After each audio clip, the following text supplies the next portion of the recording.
menunjukkan bahwa perjanjian antar kedua negara ini sifatnya rapuh.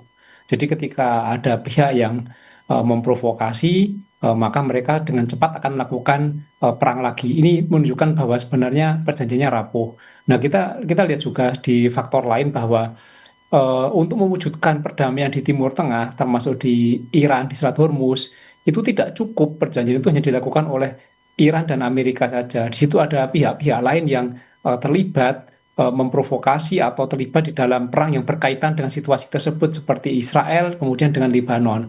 Nah, kalau kita melihat situasi ini, maka sebenarnya memang perjanjian yang rapuh tersebut, sudah banyak pengamat yang menduga seperti itu, maka akan mudah sekali akan terjadi pelanggaran-pelanggaran, termasuk serangan. Iran mengklaim bahwa Amerika duluan, Amerika mengklaim bahwa Iran duluan, tapi faktanya bahwa kedua pihak ini saling menyerang pasca perjanjian ditandatangani. Jadi nampaknya memang perjanjian itu tidak cukup. Jadi perlu ada upaya-upaya lain untuk mewujudkan perdamaian di Timur Tengah. Jadi siapa Mas pihak-pihak atau aktor yang berkepentingan agar konflik ini tidak meluas? Kalau kita melihat di dalam misalnya disiplin intelijen, sebenarnya dalam suatu peristiwa itu bisa ditanyakan suatu pertanyaan cui bono, siapa yang diuntungkan dari peristiwa ini. Sebenarnya perjanjian antara Iran dan Amerika itu ada pihak yang tidak suka, ada yang tidak suka mereka melakukan perdamaian, seperti Israel misalnya. Karena Israel punya kepentingan supaya Amerika terus melakukan serangan terhadap Iran, sehingga Israel akan merasa aman jika Iran itu takluk atau kalah oleh Amerika. Nah, banyak kemungkinan yang menyebutkan bahwa Israel salah satu negara yang memprovokasi supaya perjanjian ini tidak terjadi atau kemudian dibatalkan atau dilanggar. Jadi saya kira itu salah satu hal yang menjadi dugaan banyak orang. Tapi saya kira masuk akal kita melihat bahwa sebelum perjanjian ditatani pun Israel terus melakukan aksi-aksi supaya hal itu tidak terjadi, perjanjian tidak terjadi.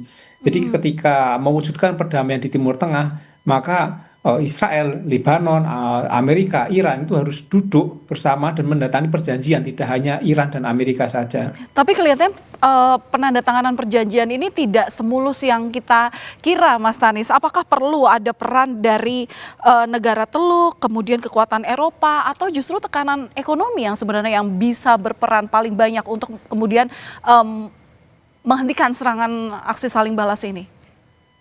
Ya, tidak mudah mewujudkan perdamaian di Timur Tengah yang konfliknya sudah cukup lama, kemudian permusuhan juga sudah cukup lama, tidak hanya konflik masalah wilayah misalnya, tapi juga ideologi. Jadi saya kira memang perlu pihak lain seperti negara-negara di kawasan untuk bersatu untuk mewujudkan ini. Selain itu juga mungkin PBB bisa terlibat. Tetapi semakin banyak yang campur tangan, itu eskalasi bisa justru ikut membesar. Makanya harus hati-hati untuk melibatkan pihak-pihak tentu dalam urusan perdamaian ini. Saya kira yang paling bagus adalah pihak-pihak yang berada di kawasan seperti Qatar, Bahrain, Uni Emirat Arab, kemudian sudah didahului oleh Pakistan. Itu saya kira bagus untuk misalnya kemudian bersatu, bertemu untuk mewujudkan perdamaian ini. Tapi eh, negara besar itu juga bisa mendorong di balik layar misalnya seperti Rusia, Cina, kemudian negara Eropa mungkin juga bisa mendorong untuk itu. Kalau soal ekonomi saya kira perjanjian kemarin itu juga didorong oleh ekonomi. Jadi faktor ekonomi politik di internal Amerika itu cukup menekan Trump sehingga Trump mengupayakan perjanjian ini dengan sangat cepat. Kemarin yang harusnya ditandatangani di Swiss tapi didahului di Prancis, didahulukan di Prancis. Tetapi kita melihat bahwa perjanjian tanpa melibatkan Israel, tanpa melibatkan Lebanon itu rapuh. Akhirnya terjadi seperti ini. Jadi kalau melihat dari dinamika yang terjadi sampai dengan hari ini, apakah peluang perundingan damai ini masih realistis, Mas Tanis? Ya, kita harus optimis bahwa perdamaian akan terjadi.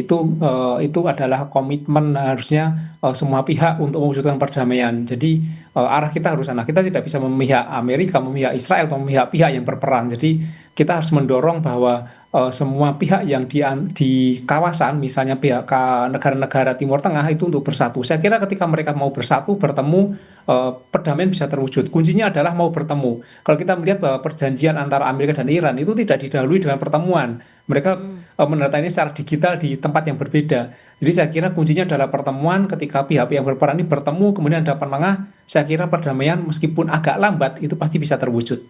Ya, Mas, tapi kalau melihat dari konflik sebenarnya yang terjadi hingga saat ini antara Amerika Serikat, Iran, dan juga Israel, ini ada 3 batu sandungan. Yang pertama adalah soal keamanan Selat Hormuz, kemudian juga program nuklir Iran, dan yang terakhir adalah konflik melalui kelompok proksi seperti Hezbollah di Lebanon. Dari ketiga isu ini, mana sebenarnya yang paling menentukan berhasil atau tidaknya suatu upaya perdamaian?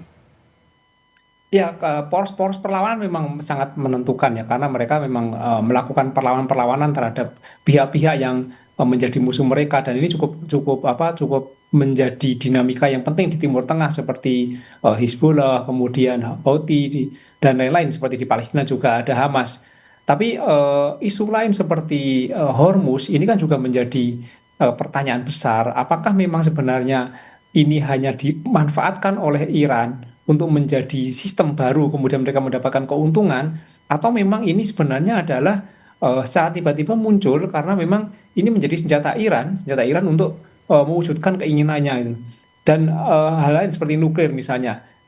Saya kira Iran sudah clear ya, bahwa pemimpin tertingginya juga sudah mengatakan tidak akan menggunakan nuklir sebagai senjata. Itu ada maklumat saya kira yang dilakukan oleh yang seperti itu. Jadi nuklir yang mereka gunakan adalah untuk kepentingan yang lain, kepentingan non perang. Jadi saya kira ini bukan mana yang lebih tinggi, mana yang lebih besar, tapi saya kira ini 3 masalah yang harus diselesaikan bersama-sama. Jadi tidak bisa dibobotkan mana yang lebih besar, tapi memang ini secara paralel harus diselesaikan bersama-sama. Jadi memang ini masalah yang sangat kompleks, yaitu banyak banyak penyebab dan banyak aktor yang terlibat.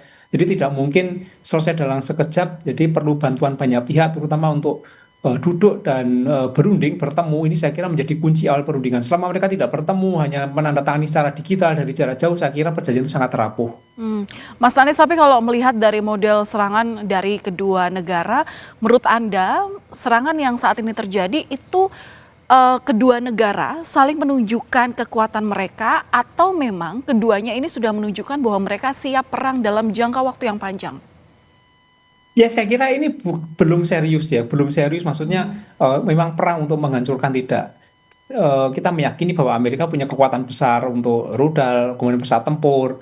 Iran juga punya kekuatan besar. Dan sekarang teknologi sudah cukup canggih, ada GPS kan, jadi seharusnya tepat sasaran. Kalau misalnya mau saling menghancurkan, saya kira sangat mudah untuk melakukan serangan kemudian membuat penghancuran. Jadi saya melihat bahwa Amerika masih hati-hati, Iran masih hati-hati untuk melakukan serangan, itu masih berupa peringatan-peringatan, atau mungkin untuk menunjukkan eksistensi bahwa dia masih kuat, atau dia pengen menunjukkan keinginan tertentu supaya dipenuhi. Jadi ini belum serius untuk perang besar, tapi masih menunjukkan sinyal-sinyal bahwa semacam tekanan-tekanan yang dilakukan untuk diikuti keinginannya. Tapi harapan kita tentu tidak dilanjutkan dengan perang yang lebih besar lagi, karena ini kan menjadi bencana kemanusiaan ya. Tapi eskalasi ini tidak akan berhenti selama mereka tidak duduk bersama. Baik, terima kasih atas analisa Anda, pengamat intelijen dan keamanan Universitas Indonesia, Mas Tanis Lausrianta. Salam sehat selalu, Mas Tanis. Terima kasih. Terima kasih.